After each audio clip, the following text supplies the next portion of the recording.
So let's talk about if it's worth staking on Binance or Coinbase. So they have pretty high fees, 15%, 10, 25%.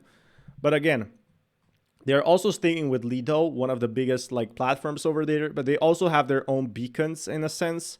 So if we look at the Binance staked Ethereum, like Binance has been having a lot of trouble with staking or just in general with regulation. But I think it will survive. I think honestly, staking on Binance or exchanges is not the worst as people claim to be. Not your keys, not your coins. But again, what if you lose these coins? Well, then you lose everything, right? And on these exchanges, even if the exchange goes bankrupt, you still have some sort of guarantee. You still have some sort of a deposit, not like a regulated one, but more like a promise. And I think that's the big difference right now that we're seeing with crypto is a lot more people are getting worried with cryptocurrency in a sense, and that's fine with me too. Like I'm okay with that. If you look at the big problems in crypto, is that most people aren't too sure if the exchange is gonna go bankrupt overnight. And I think Binance will go bankrupt in Coinbase. No. Like it's one of the biggest exchanges. And if this goes bankrupt, well, it's over for anyone.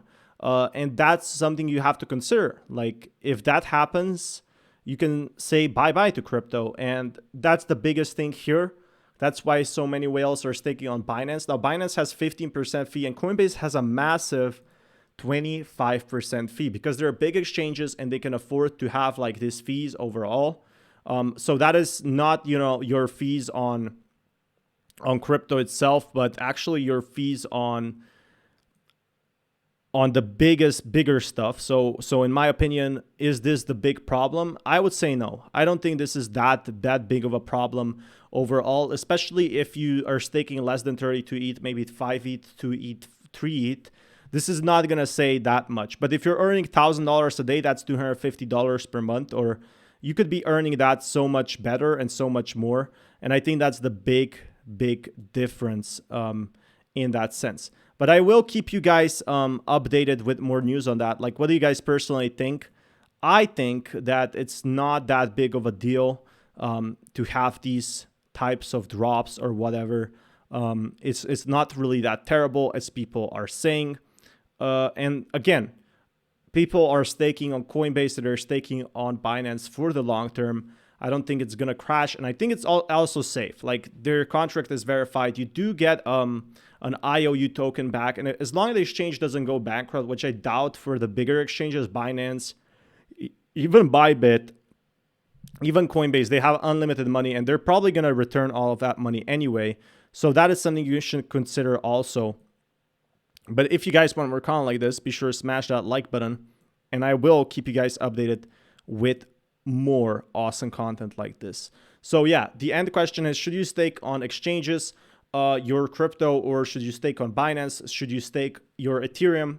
My answer is DeFi is risky. DeFi is going to be super risky. And if you don't know how to do the code right, it could end up making you lose even more. If you do a wrong transaction, that's it. Your money is all wiped. And I saw people losing 25K. I saw people losing 10K. I saw people losing $10 because they made a wrong transaction. And I think that's a big problem that a lot of people are not considering.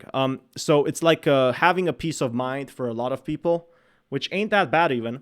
But I will keep you guys updated with more news if you guys want on this channel. So that's something that I'm considering doing even more. There's been a lot of stuff in crypto the last few days. So I am really excited to talk about it. And I will keep you updated. Overall, if Binance and Coinbase survived all these bear markets, they can surely survive this as well. But I will let you know what happens. So hey everyone, welcome back to another video. Let's take a look at all nodes and what exactly it does. Do I believe in this coin? I think it has potential, or well, staking. And I think yes, right now it has about 3 billion. I had to redo this video because my mic was disconnected just as I checked. So if you want more content like this, smash that like button. It has about 43,000 nodes. And the most common question I get about this project is a very simple one.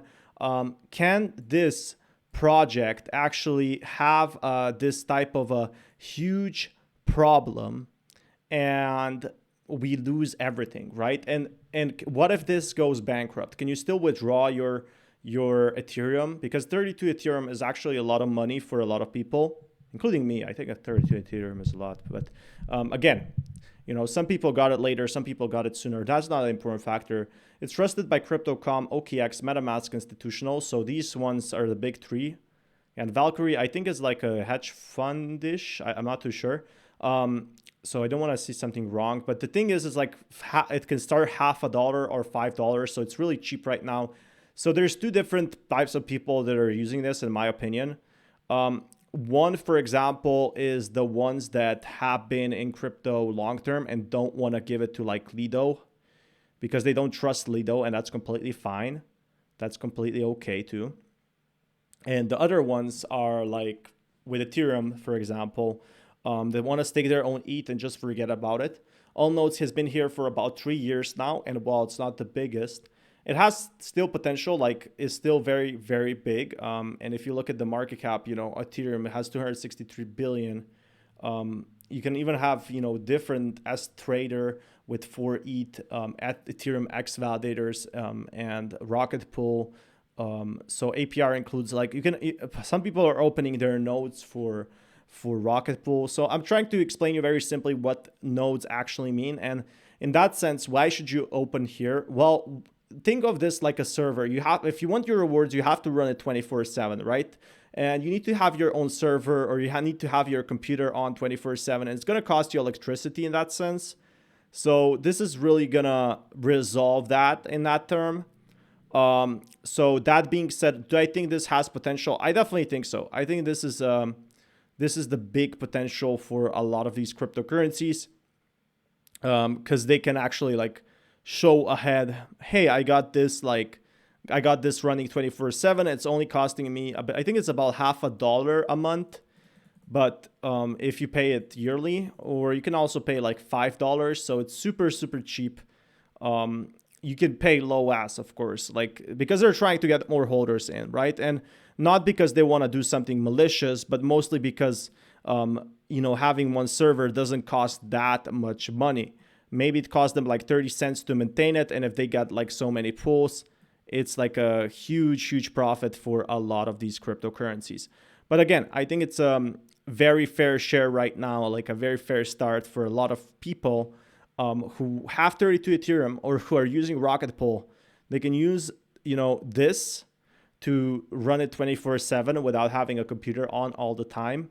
And this is where this really wins. And they also are opening up some other stuff that I don't want to be getting too much into. Again, Ethereum, should you like stake 32 ETH on it? I know a lot of people are concerned with 32 ETH. This has been around for 3 years now.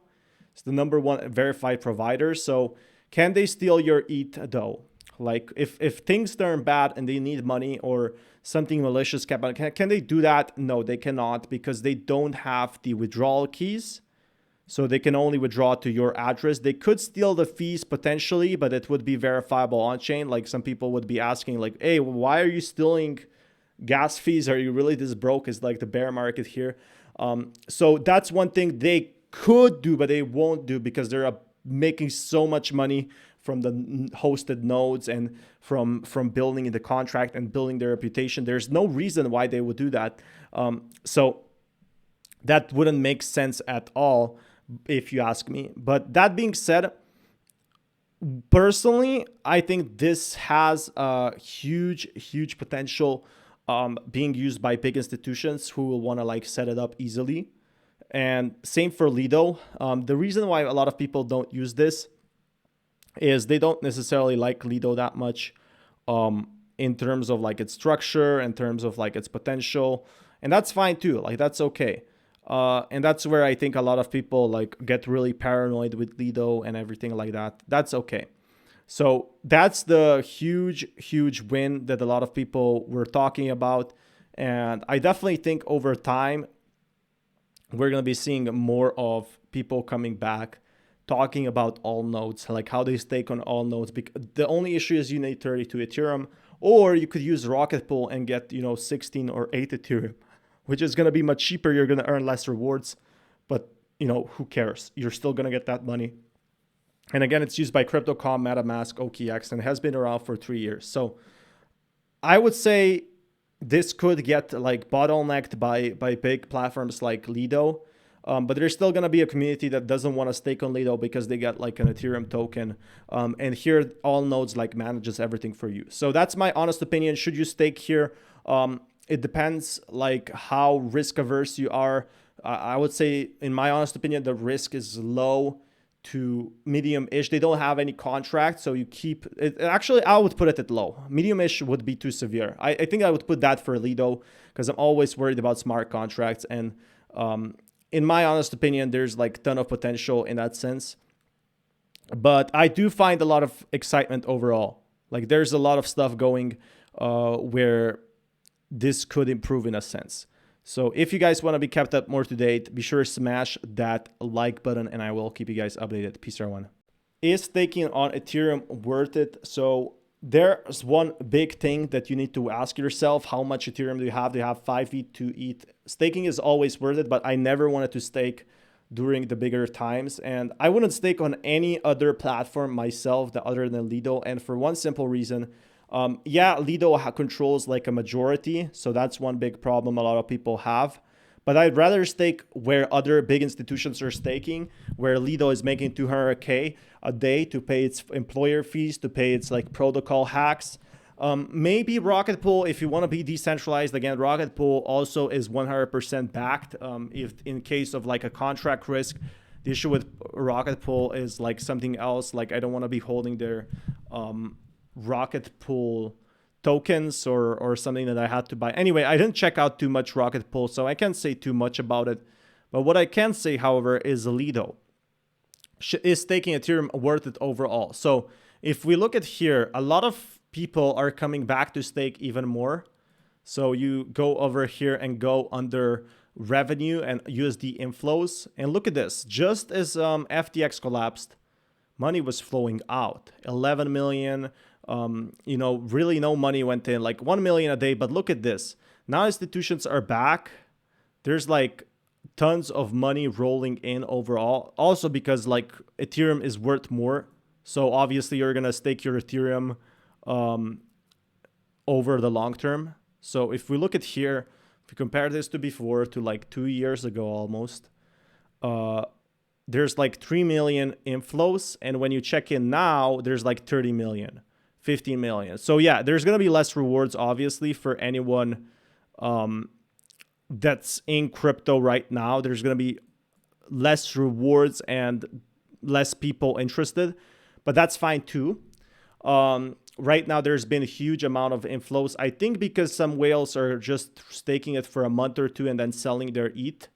So that's also a possibility. I think maybe also some people are staking it long term. So this is very normal. Like they stake it for 2-3 days. I know there's a wallet called, I don't want to name it because I don't want to get in trouble, but there's a wallet staking 22 million. This means they get per month, like per year, 700K. So let that just sink in. So they get 700K of their ETH, which is definitely exciting to see if you ask me.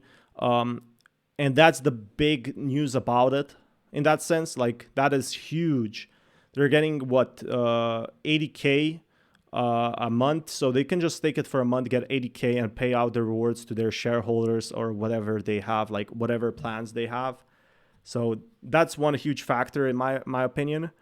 Overall, what do I feel about it? I feel personally like right now we're still in very early stages for this one, so there could be tons of stuff happening in the near term with Lido, because now they introduced a DAO, which can be paying employees fees.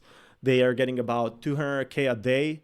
But anyway, we gotta get on point. Like, is Ethereum staking worth it? And as I said, a lot of cryptocurrencies are coming back, and there's really a low to medium risk when staking on decentralized protocols, etc. For a very simple-ish reason, and that is that most cryptocurrencies right now, they're having sort of a mini bull run. But once this money runs dry, imagine like when we are in a bear market. So if you're staking for long term, you can actually see medium API over here. It actually stayed at 8% because nobody wanted to stake. So 8% was insane, and whoever was staking, because they got afraid. Right now it's 3.6% because there's so many institutions staking. So that's one difference in that sense, like that a lot of people don't realize. But I am definitely like very, very excited to see what happens next with this. Personally, I think more institutions are going to be coming in. So the percentage of rewards of returns is going to get smaller, but it's also going to get safer because a lot of these institutions will check for security risk. They will check for what exactly happens. And we're not talking a Terra Classic scenario. We're simply talking smart contracts over here. So more and more is getting like locked also because Ethereum is worth more. More is getting staked because they slowly trust Lido more. It's going to be here for a longer time. And that's where Lido really wins in my heart. Why I wouldn't stake on like something like Badger DAO that had a front end attack. Like, would you be staking on somewhere where maybe some people forgot their crypto and in total it has like 50 million total value locked? Like, you would be, if the exchange was shut down or rug or whatever, you would be one of the $50 million and the crypto markets would move away. But if you stake it somewhere with 21 billion, it would obviously make a much bigger difference. Like the markets would drop like 20%, 30%. And I think this is the big difference a lot of people are mistaking for. Now, you do get STETH, which is basically an IOU, but it's also telling you, hey, I staked this. What should I do? I think that's also the difference that I'm seeing right now with all these exchanges is a lot of people are worried in a sense, like what's going to happen with my crypto. You're basically getting IOU in a sense like, oh, I just gave you some crypto and that's it, right? And that's the big thing about it. So you're really getting STETH, which you can exchange back, is just like confirming that you are basically gonna maybe move away, and that's fine too. In my opinion, that's okay. So that's something you should consider. But I will keep you guys updated with more content like this. If you guys want more news like this, be sure to smash that like button, and I will keep you guys updated with more awesome stuff. Until next time, peace everyone.